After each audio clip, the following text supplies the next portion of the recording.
I hope you've now got your cup of coffee ready, maybe a biscuit or two, settling in for the OTT Coffee Break webinar. It's so lovely to have you here, and thank you very, very much for joining us. So today I'd like to introduce you to Sandra Kwan. She's from the Okinawa Convention and Visitors Bureau. And we also have Matt Spiller. He's the Trade Sales and Marketing Manager from InsideJapan. And we also have Nida Kapadia, and she's from OTT, and she'll be managing the chat today. So we're actually going to be going all through Okinawa and understanding a lot more about its history, its culture. And right behind the lovely Sandra, we have the most beautiful, tranquil, tropical, subtropical beach. But Okinawa is a lot more than just beaches, but beaches is just good enough at the moment, I think. And Matt is actually going to be talking to us about how we can actually integrate Okinawa into an itinerary plan for any customers that are going to be traveling to Japan, which I'm sure they will be during the course of this year. It's a really excellent destination. So over to you then, Sandra, to tell us a little bit more about the history of Okinawa. So Okinawa certainly has a unique history. It was once an independent region called the Yukon Kingdom, and after World War II, the Battle of Okinawa, it was under the administration of the USA until 1972, when it was reverted to Japan. So there are lots of World Heritage Sites dating from the Yukon Kingdom on the main island, and a couple of recommendations would include Shurijo Castle, located in Naha on the main island. It dates back to the Yukon Kingdom, so between the 15th to the 19th century, and this photo is of Shurijo Castle Park. For about 450 years, Shurijo Castle was the centre of politics, diplomacy and culture of the Yukon Kingdom. In October 2019, it suffered a terrible fire where 9 structures were destroyed. Now, restoration work is underway and due to begin soon of the castle, so visitors can view the progress of this, which will be an attraction in itself. Now, another recommendation is Nakajinjo site, Nakajin Castle Ruins. It was the second largest castle behind Shurijo Castle and is located in the northwestern part of the main island. And the grounds are a venue for a cherry blossom festival from late January to early February, so it is well worth the visit. Now, here's a short video for you to get a feel of the history of Okinawa.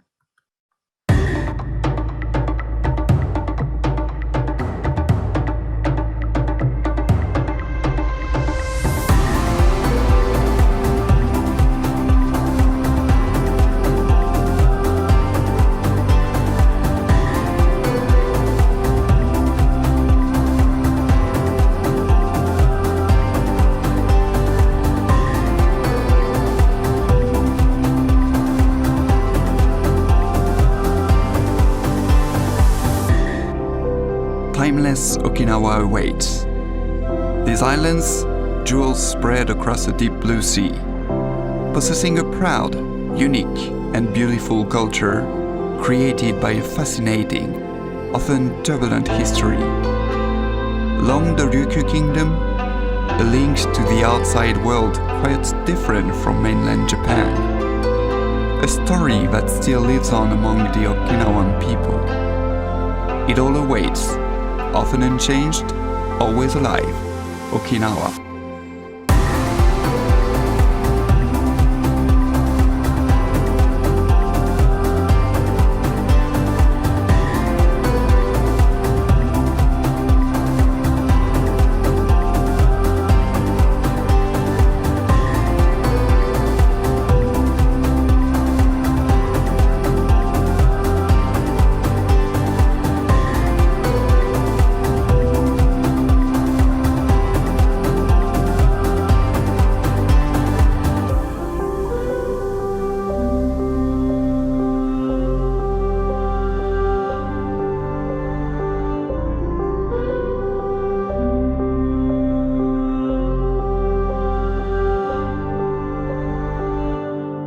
Moving on to the culture of Okinawa, karate is a unique part of Okinawan culture. The martial art was born in Okinawa and now practiced by more than 130 million enthusiasts around the world.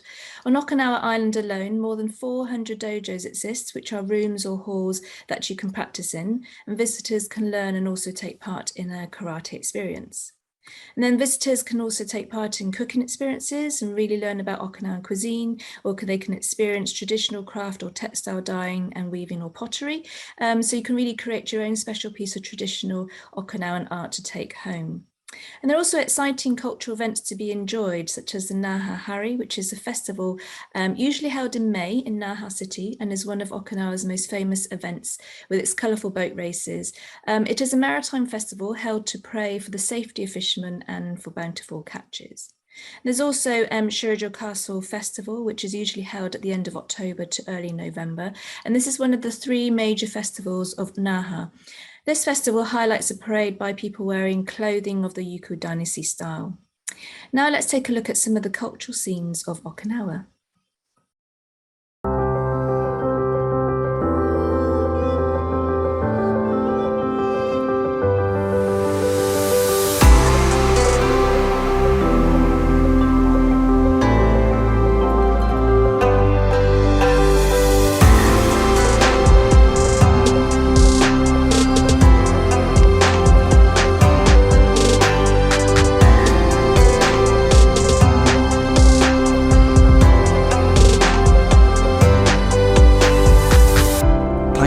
Okinawa awaits.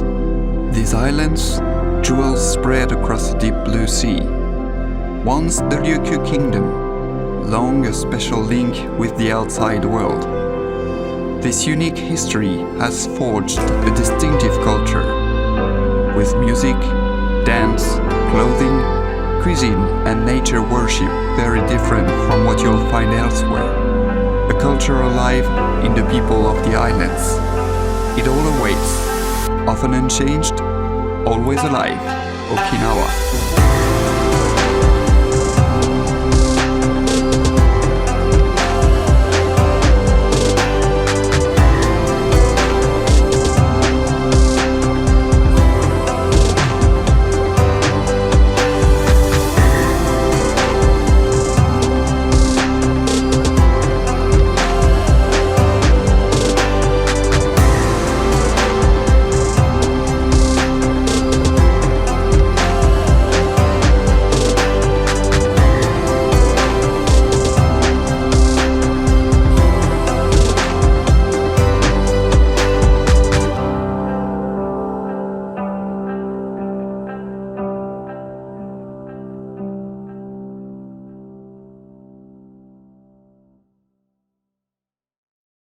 So there are lots of different sort of authentic experiences to be enjoyed in Okinawa itself. So Okinawa is set to welcome 2 new craft-related facilities in 2022 on the main island, and one is Kogeno Mori and the other is Sukara. They're both currently under construction and located in Naha. So both facilities will promote both beautiful traditions handed down since the days of the Yuku Kingdom. And some recommendations of other authentic experiences include playing the sanshin, which is a traditional 3-stringed instrument used in the royal court during the Yuku Kingdom, and the sanshin continues to be played widely throughout Okinawa.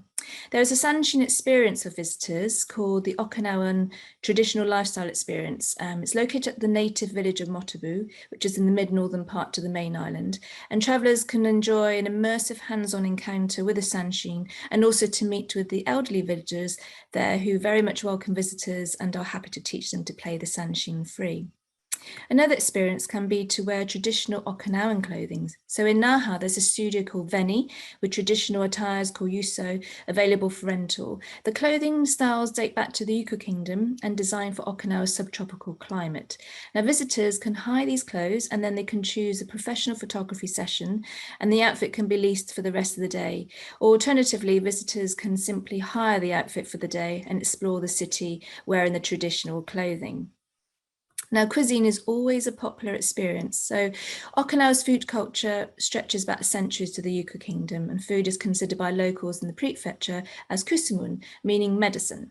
There is an authentic place to enjoy Yuku cuisine in Naha called the Yuku Cuisine Mie, serving the finest dishes enjoyed by Baron Shojun, who was the 4th son of the last king of the Yuku Kingdom, King Shotai. So visitors can pre-book a Yuku arts performance as part of their dining experience. There's also cooking experiences to choose from, such as the Matsumoto Cooking School, where you can learn about the delicious Okinawan flavours as well as learn how to cook them. And one of the other cooking experiences is with Yona Food, which includes a market tour, and you can learn about the local produce available before you head back to a studio to learn, cook, and also enjoy a meal together. And you can learn and try traditional dyeing textiles. So Okinawa is home to a number of traditional crafts dating back to the Yuku Kingdom, including dyeing textiles and goods. Believed to have originated between the 14th and 15th century, bingata is the collective term used to refer to Okinawan resist dyeing. Visitors can try their hand at a place called Shirayusen in Naha, which is well known for its use of coral dyeing techniques, which evolved independently from the traditional techniques of bingata. The visitors can pick their favourite shape of coral fossil to be placed under a t-shirt or wrapping cloth on which the dye is rubbed to bring out the pattern of the coral. So there are many beautiful designs created this way. And then moving on to Shisa figures, also referred to as guardian lions, they are an iconic part of Okinawa's unique history and heritage. So visitors wanting to learn more about these popular talismans can join one of the Shisa making workshops available at Naha City Traditional Arts and Crafts Centre, or alternatively Ryukyu Mura or Okinawa World, which both offer colouring experiences. So the latter is actually great for families travelling with children, as it is fun and also a great way to create original souvenirs to take home. So let's take a look at this video, which will give you more insight of Shisa, and this was filmed about a week ago.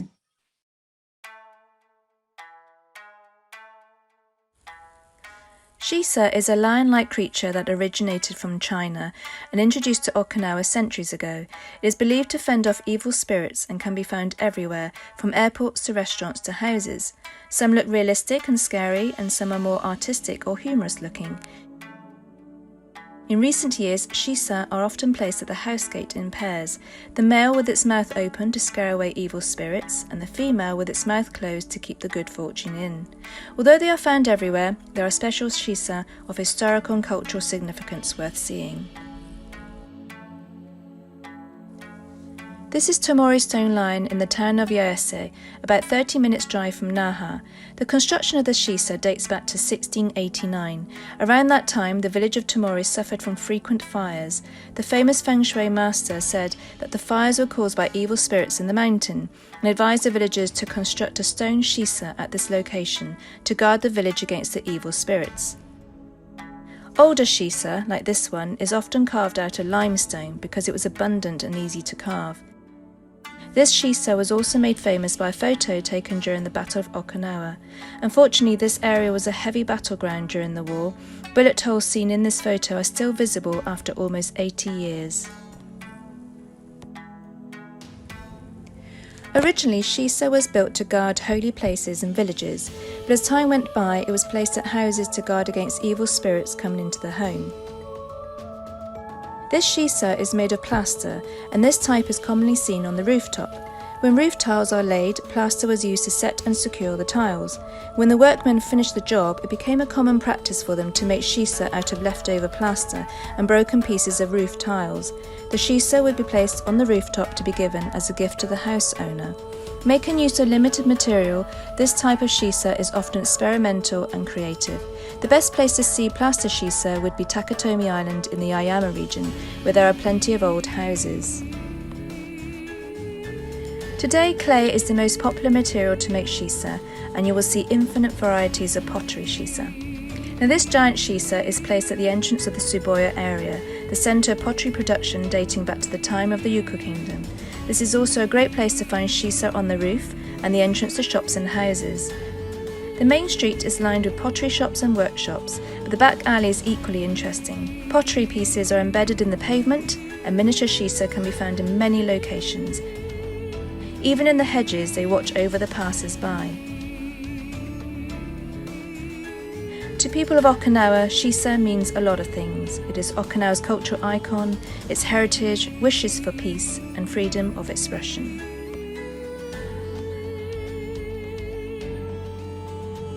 By the way, it is the cherry blossom season in Okinawa. Here they bloom from late January to February, but cherry blossoms here are different from the ones you see in mainland Japan, where they are almost white in colour and fall to the ground like snow. Here in Okinawa, they are a little more resilient and vivid in colour against the blue skies.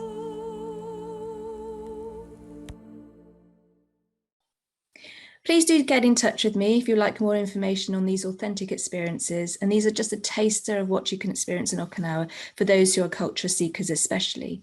Now don't forget, Okinawa also has many more different types of experiences available outside of these authentic experiences. So you can check out more information on the new Visit Okinawa Japan website, and also follow us on Facebook and Instagram for interesting updates.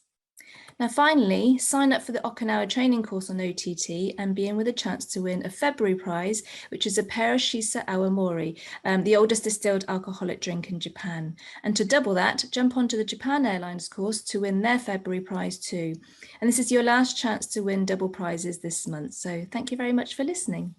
That was absolutely amazing. I mean, it's more than just a beach destination, isn't it, Sandra? I mean, just with the Shisa, the culture, and I love the idea that you can like dress up and you know, and kind of like really participate and wear appropriate clothing, because I'm sure, you know, the right kind of weather out there needs the right kind of clothing. So yeah, thank you very, very much, Sandra, for that presentation.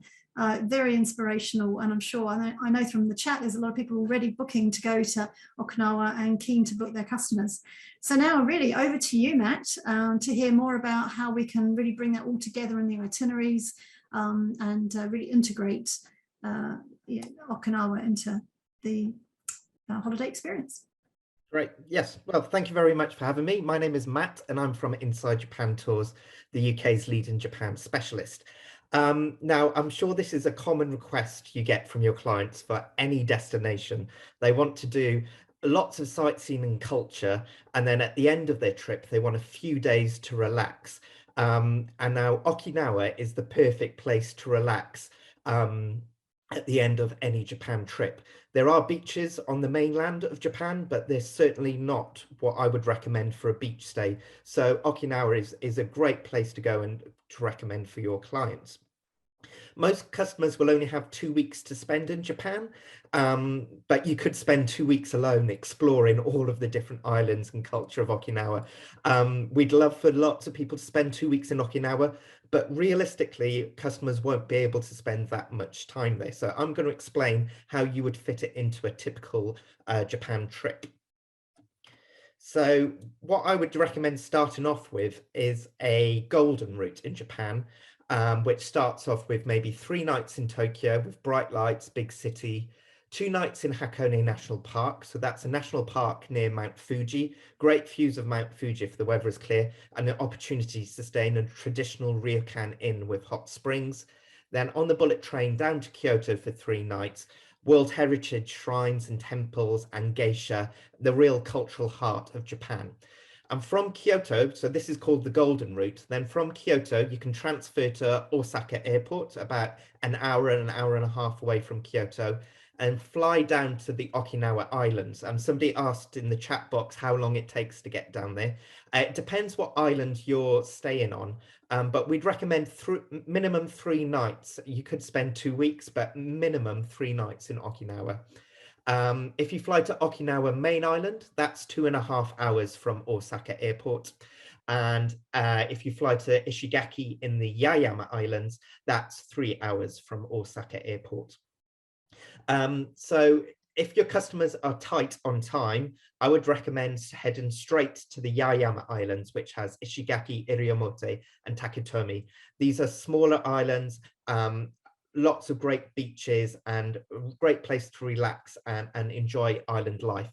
If your customers have longer or are more interested in history and culture, then you could also include the Okinawa main island and the surrounding islands as well.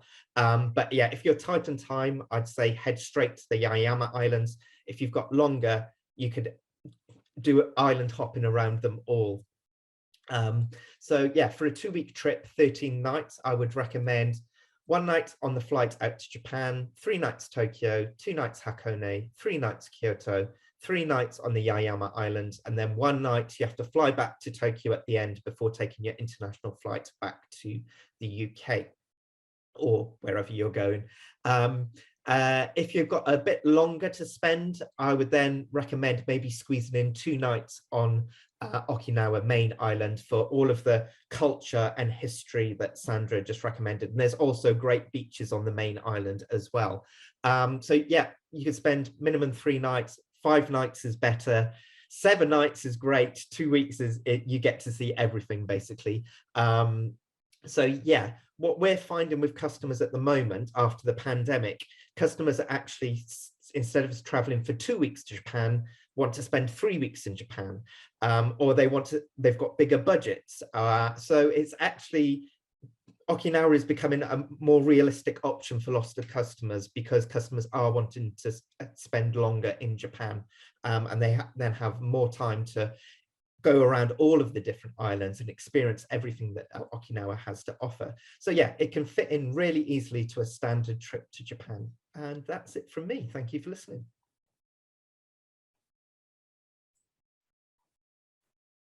Thank you so much, Matt, and great to sort of see an itinerary sort of laid out as well.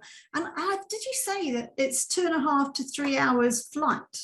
Yes. Yeah, yes. that's quite some distance actually. They're really quite far sort of south. They're actually, the Yaeyama Islands are actually closer to Taiwan than they are to mainland Japan. So they are quite far out, yeah. It's an interesting fun fact because if I fly from Sydney to Auckland, that's literally 3.5 hours. So that's a whole other country. Well, the culture is so different down there. Yeah. It does feel like you are going to a different country. Yeah. It is still Japan.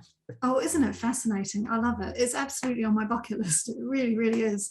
So thank you very much, both of you, for your interesting presentations. And now I know that a couple of questions have already arrived into the Q&A, which is great. Do add them into the chat. And Nida, do you want to let us know about the questions that are coming through from everybody? Yes, I'm just going to put them up on the chat so that Sandra can answer them. That's from Vanessa. Okay, do you want to read it out maybe, Nida, for the purpose of the recording particularly? Yeah, what is the journey time from Kyoto to Okinawa, please? Matt, did you want to? Yes, so that's what I just mentioned in the presentation. So from Kyoto, you'd have to get a train or private transfer to Osaka Airport, which takes about an hour and a half.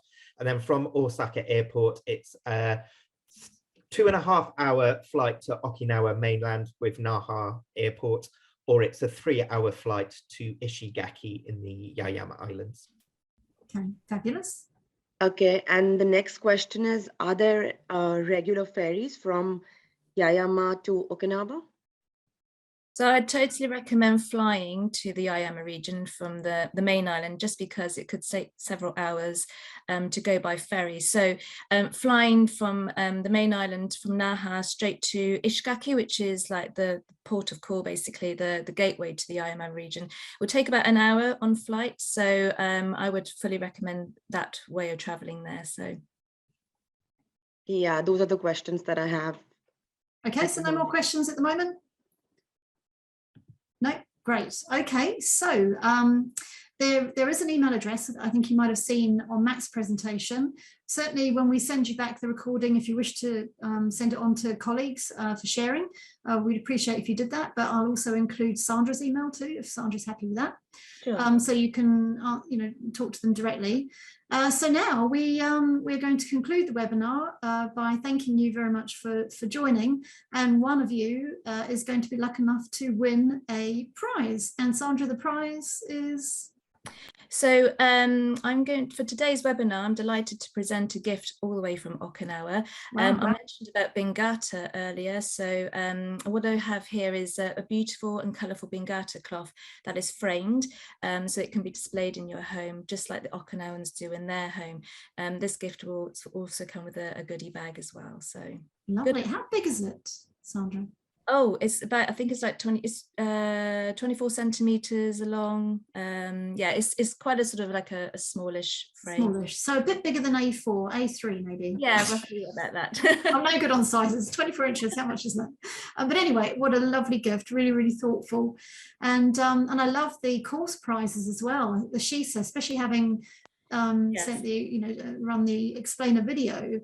I'm looking forward to going to Okinawa just to have a look at all of those as you walk around. It's just such a fascinating place. Definitely. Great. So Nida, I know that you're going to spin the wheel and you're going to find out who Yes. the lucky winner is. So we'll just leave you to do that. Wow, congratulations to Andrea Antonini from Mickey Travel. You've won this wonderful prize. Thank you very much. Wonderful, absolutely brilliant.